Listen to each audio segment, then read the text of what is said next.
আমাদের প্রত্যেকের জীবনে ব্যাখ্যাহীন কিছু কিছু ঘটনা অনেক সময় ঘটে যায়।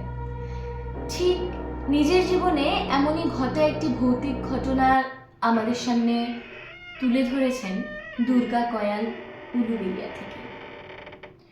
উনি নিজের জীবনের একটা ঘটনা দিতে গিয়ে আমাদের সাথে এমন এক ঘটনা শেয়ার করেছেন যা শুনলে অনেকেই হয়তো ভয় পেয়ে যাবেন। হাই হ্যালো ছেড়ে নমস্কারটুকু থাক, আশা করছি সবাই আছেন একদম বিন্দাস। বেশ পুরনো দিনের ঘটনা। মানে 90s কিছু আগের ঘটনা। তো সেই সময় যিনি আমাকে ঘটনাটা বলেছেন, দুর্গা কয়াল, তার মায়ের বিয়ে হয়েছে। বিয়ে হওয়ার পর তারা নিজের বাড়িতে মেনে নেয়নি, তো ঘর ছেড়ে একটা ভাড়া বাড়িতে থাকতো।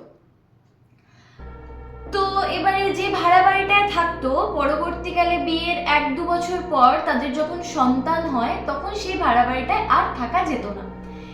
এবার 3 জন মিলে, ওদের খুবই ছোট ছিল, সেখানে বাচ্চার অসুবিধা ছিল, ওই জন্য ওনারা একটা নতুন ভাড়া বাড়িতে, মানে গ্রামের ঘটনা, তো গ্রামের ঘটনা বলতে সেখানে ওই পাকা বাড়ি সেরকম হয়নি, খড়ের চাল এরকমই একটা মানে বাড়িতে তারা শিফট হয়।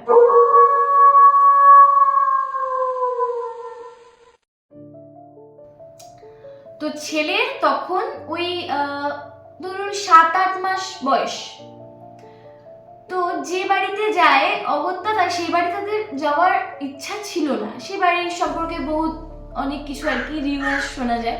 তো এই রিউমার্স গুলো শোনার জন্য ওনার স্বামী জানতেন, ওই জন্য ওই বাড়িতে শিফট হতে চাইছিলেন না। কিন্তু কিছু করার নেই, ছেলেকে নিয়ে একটা মাথা গোঁজার জায়গা তো মানে রাখতে হবে, সেই জন্য উনি প্রায় বাধ্য হয়েই এক প্রকার ওই বাড়িতে শিফট করে। তো বাড়িতে মাঝে মাঝে ওনারা রাতে শুয়ে থাকতেন, ওপরে কিছু চেবানোর আওয়াজ পাওয়া যেত। যেমন ধরুন কোনো সময় হাড় চেবালে যেরকম একটা আওয়াজ হয়, মানে খুব জোরে হাড় ভাঙলে যেমন একটা আওয়াজ হয়, মানে বাড়ির আশেপাশে মনে হতো যেন ওই খড়ের চাল, তার মধ্যে যেন ওপরে খুব জোর কিছু একটা আওয়াজ হচ্ছে,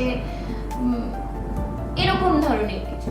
এবার পাড়ার সবাই ওনাকে বলতেন যে তোমরা এখানে থেকো না, ছোট বাচ্চা নিয়ে। সেই সময় তো মানে এগুলো অনেক বেশি মানা হতো, মানে নজর, আজকাল আমরা কেউ বিশ্বাস করি না, কিন্তু সে যুগে ভালোই মানা হতো যে নজর। যে গল্পটা বলছে এটা তার মায়ের ঘটনা আর কি, মা বাবা দাদা, তখনও সে হয়নি, এটা তার মায়ের মুখ থেকেই শোনা। তো এবারে হঠাৎ তার স্বামী একদিন নেই আর কি, ওনার বাবা হঠাৎ নেই, তো বাইরে গেছে কিছু কাজ করতে। তো সেই সময় বাচ্চাটাকে ওর মা ঘুম পাড়াচ্ছে।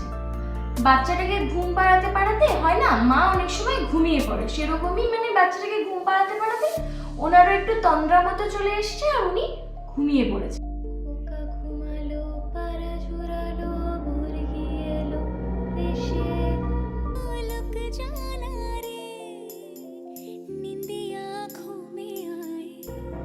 এবার ক্লান্ত হয়ে পড়ে ঘুমিয়ে পড়েছে, তো হঠাৎ করে ছেলের একটা জোরে কান্নার আওয়াজে ওনার ঘুম ভেঙে যায়।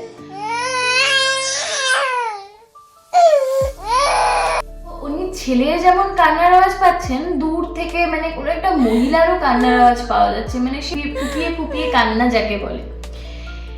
এবারে হঠাৎ করে কি হয়েছে, দেখতে পাচ্ছে উনি ঘুম থেকে বিছানা থেকে নেমে দেখতে পাচ্ছে যে আগেকার দিনে জামা কাপড় রাখার কাঠের আলনা হতো।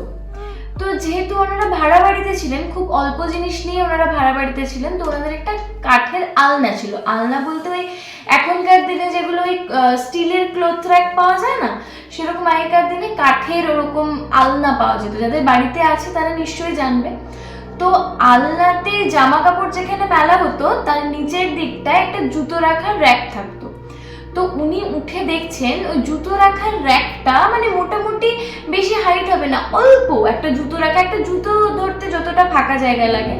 তো দেখছে ওনার ছেলের মাথাটা ঠিক ওই জায়গাটায় ঢোকানো, আর ভিতর থেকে ওনার ছেলে মানে কাঁদছে, আর মাথাটা ওখানে আটকানো। 7-8 মাসের ছেলে, সে তো আর হেঁটে নেমে ওখানে ঢুকে পড়তে পারে না যে কোনোভাবে।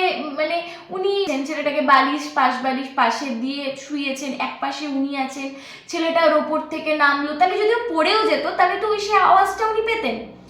কিন্তু ছেলেটা মানে নিচে গিয়ে একা একা ওই মানে জুতো রাখার ক্লথ রাখে নিচে জুতো রাখার জায়গায় ঢুকে যাবে, এটা তো পসিবলই নয় যদি তাকে কেউ নিয়ে গিয়ে ওখানে না ঢুকিয়ে দেয়। তো সে কোনোভাবে, বাচ্চাটা তো প্রচন্ড চিৎকার করে কাঁদছে।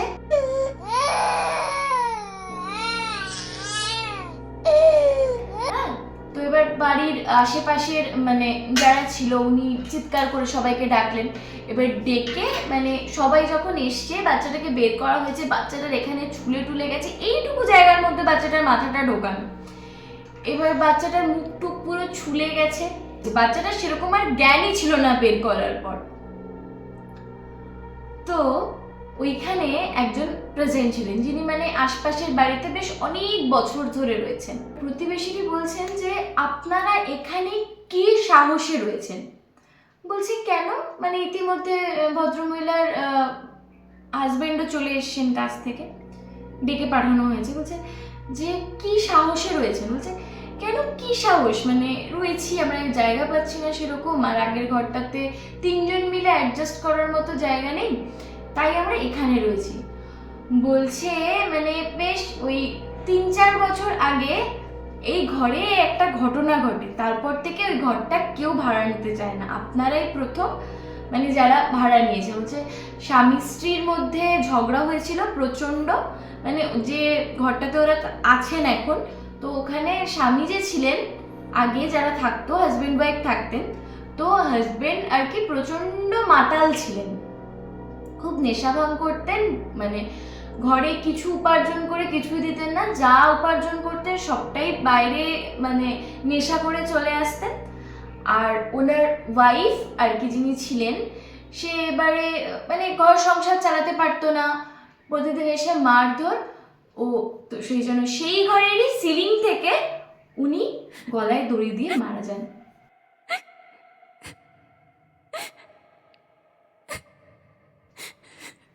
আর তারপরে ওই 3 বছর এই ঘরটা তেমন ভাবে খোলাই হয়নি। আর বাড়িওয়ালারা ছিল একটু দূরে, তো বাড়িওয়ালাদের তো মানে নিজেদের লাভের জন্য ভাড়াটে খুঁজেছে, দিয়েছে, এবার এনাদেরও প্রয়োজন ছিল, কিছু না জেনেই ঘরটা নিয়ে নিয়েছে।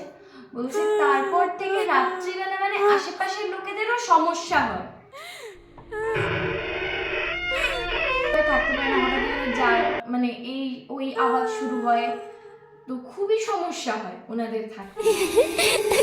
আমরা বাড়িওয়ালাকেও জানিয়েছি, কিন্তু আপনারা কিছু না জেনে আপনাকে বলছে। তখন ওর মা বলছে যে হ্যাঁ, আমাকে এরকম পাড়া প্রতিবেশীরা প্রায়ই বলে যে তোমরা এখানে রয়েছো কেন, অন্য কোথাও চলে যাও, এই ঘরের মানে আমি সেভাবে কোনোদিনও গুরুত্ব দিইনি, তাই মানে আজকে এরকম একটা ঘটনা। বলছে হ্যাঁ, তো উনি এই ঘরেরই সিলিং থেকে গলায় ফাঁস লাগিয়ে আত্মহত্যা করে মারা গেছিলেন।